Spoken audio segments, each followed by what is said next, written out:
So, am I going to talk to you guys about three major components? We talked to you about posture first, sequencing, and then power, right? And we want to follow that theme. So my goal today is to give you 3 exercises for each of these to help be better, help stay in the positions that Mike is trying to get us into.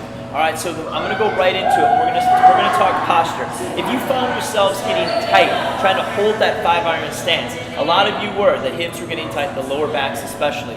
We need to work on spine mobility and awareness and core. So the first exercise we're going to do is a cat and cow from all 4 positions, so down, or quadruped position if you will. So we're going to be down stacking the hands underneath the shoulders and the knees underneath the hips. Then what we're going to do from this position is we are going to round the spine and arch the spine. So what that's going to do is create mobility that we may not have typically if we're not warmed up. Why is that important? It draws connection to the area, brain to muscle. It gets the joints, the vertebrae in the back, all lubricated and ready to go. Very important for all of us to do. So this will help bring that connection in.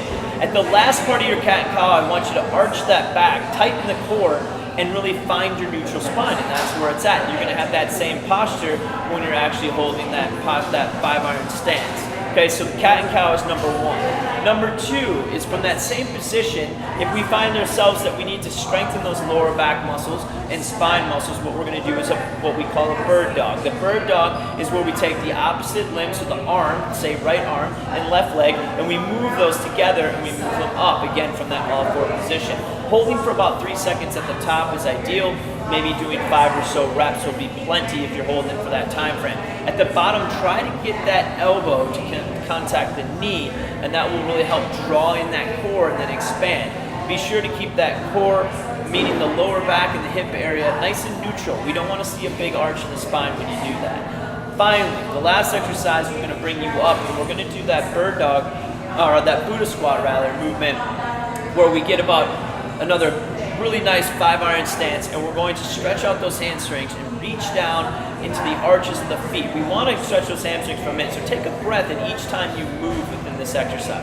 So we're going to go down, you're going to get to that arch, you're going to squat down, tracking those arms inside your knees. That's pivotal because we want to take the elbows and poke out on those knees a little bit and draw tension into the hips. Then at the very bottom, what we're going to do, give it a little extra breath, push those knees out, and then go right arm up and or left arm up, hold. Now we have the upper spine talking to the lower, and stand up through those heels. That's going to bring a lot of awesome hip mobility, stability, and even some good core and leg strength.